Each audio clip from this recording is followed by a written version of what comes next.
तो अब हम लोग बात करेंगे जन्म। यहाँ तक एक है लाइफ स्पान के बारे में हम लोग बात किया। तो लाइफ स्पान इसलिए जरूरी था, यहाँ पे जो जीवन काल होता है तो रिप्रोडक्शन उसी से रिलेटेड रहता है। वो भी फंडामेंटल कैरेक्टरिस्टिक्स आप क्या होता है किसका, किसी भी जीव का फंडामेंटल कैरेक्टरिस्टिक्स होता है। तो हम लोग बात करेंगे अब रिप्रोडक्शन के बारे में। तो रिप्रोडक्शन को अगर हम लोग परिभाषित करना चाहें, रिप्रोडक्शन मतलब पुनः अपने जैसी संतानों की उत्पत्ति करना ही क्या कहलाता है, रिप्रोडक्शन कहलाता है। तो इसको हम लोग परिभाषा में नोट कर दे रहा हूं आप लोगों के लिए। रिप्रोडक्शन इज ए बायोलॉजिकल, क्या बच्चा, reproduction is a biological process in which organism produce young ones या ऑफस्प्रिंग सिमिलर टू देमसेल्फ। ठीक है बच्चों, ये रहा आपका रिप्रोडक्शन का परिभाषा, मतलब प्रोडक्शन ऑफ ऑफस्प्रिंग या young ones similar to themselves. ठीक है, अपने जैसी संतानों की उत्पत्ति करना ही क्या कहलाता है बच्चों, रिप्रोडक्शन या जनन कहलाता है। तो अब क्वेश्चन आ सकता है कि what is the purpose of reproduction, क्या उद्देश्य है रिप्रोडक्शन, कोई ऑर्गेनिज्म क्यों करना चाहता है। ठीक है बच्चों, इसके बारे में हम लोग बात करेंगे। कोई ऑर्गेनिज्म क्यों रिप्रोडक्शन करना चाहता है, जनन क्यों करना चाहता है, पर्पज ऑफ रिप्रोडक्शन, उद्देश्य, क्या उद्देश्य है जनन का, क्या उद्देश्य है। तो जो उद्देश्य होता है, फर्स्ट उद्देश्य पॉपुलेशन ऑर्गेनाइजेशन।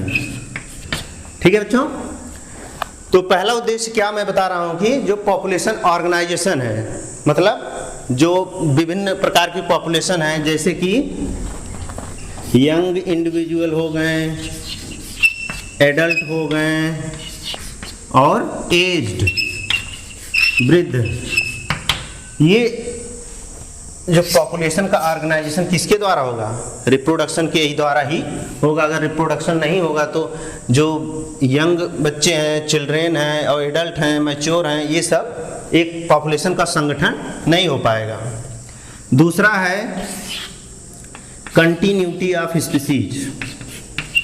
ठीक है बच्चों, अगर जनन नहीं होगा किसी जीव में तो क्या होगा, जो स्पीसीज की निरंतरता है, कंटिन्यूटी है, वो स्टॉप हो जाएगी। इसीलिए जो पेरेंट्स होते हैं अपने जैसी संतानों की उत्पत्ति करते रहते हैं और अपनी स्पीसीज को इस पृथ्वी पर मेंटेन किए रहते हैं। थर्ड है बच्चों वेरिएशन।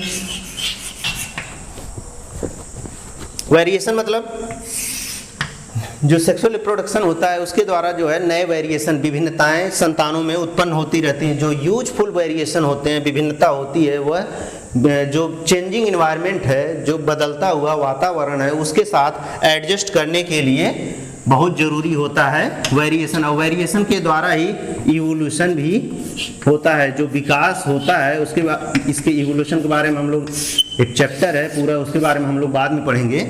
तो वेरिएशन के द्वारा ही इवोल्यूशन भी होता है। ठीक है बच्चों, और फोर्थ है उद्देश्य है रिप्रोडक्शन का, वो है लाइफ।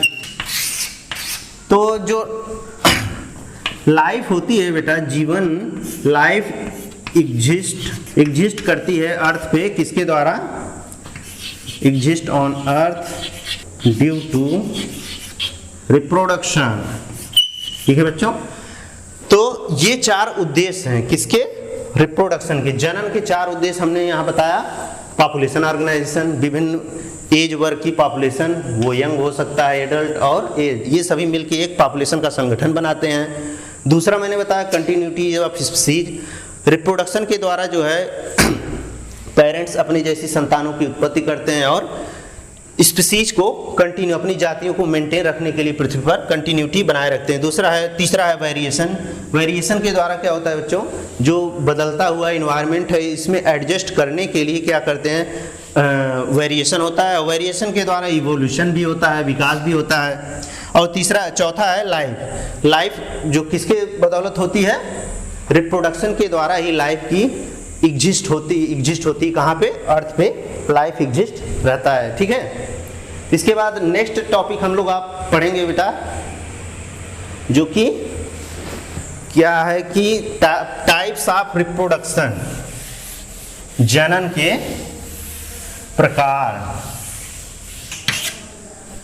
तो जनन बच्चों दो प्रकार का होता है, एक होता है अलैंगिक जनन यानी एसेक्सुअल रिप्रोडक्शन,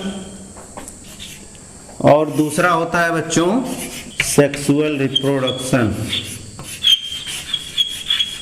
ठीक है बच्चों, तो एसेक्सुअल रिप्रोडक्शन के बारे में सबसे पहले हम लोग बात करते हैं। एसेक्सुअल रिप्रोडक्शन किसे कहेंगे? इसको चलिए अलैंगिक जनन, एसेक्सुअल रिप्रोडक्शन यानी अलैंगिक जनन।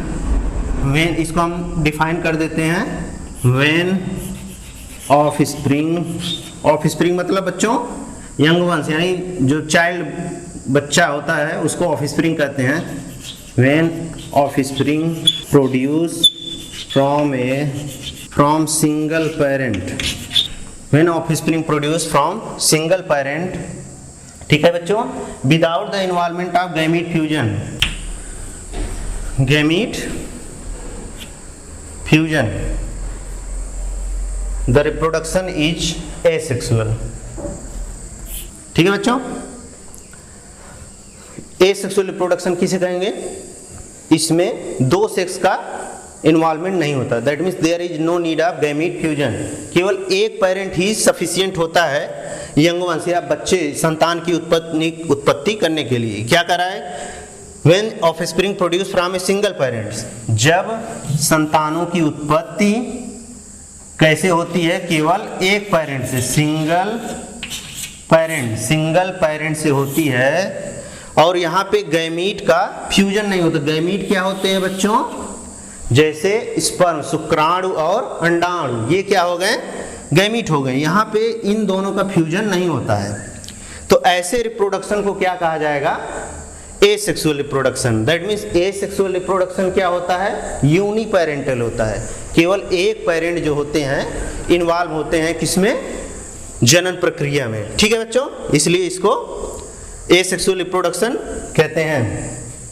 इसके बारे में हम जो एक टॉपिक और है, एसेक्सुअल रिप्रोडक्शन से जो बच्चे प्रोड्यूस होते हैं उनको क्या कहा जाता है? Let me erase it. ठीक है बच्चों, तो क्योंकि यहाँ पे क्या होता है कि केवल एक पेरेंट से ऑफस्प्रिंग प्रोड्यूस, संतानें उत्पन्न हो रही, इसलिए इसको यूनिपेरेंटल या एसेक्सुअल रिप्रोडक्शन कहा जा रहा है।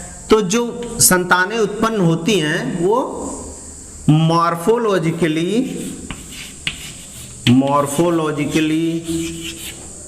एंड जेनेटिकली सिमिलर टू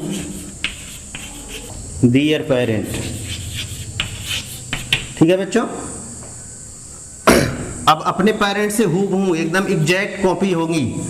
अब ऐसी जो संतानें होती हैं जो मॉर्फोलॉजिकली और जेनेटिकली, यानी मॉर्फोलॉजी रंग रूप आकृति में और आनुवंशिक रूप में अपने पिता के जैसे एकदम सेम हो, तो ऐसे संतानों को क्या कहा जाता है? क्लोन कहते हैं। जैसे फर्स्ट क्लोन क्या बनाया गया था बच्चों? डॉली एक भेड़ थी।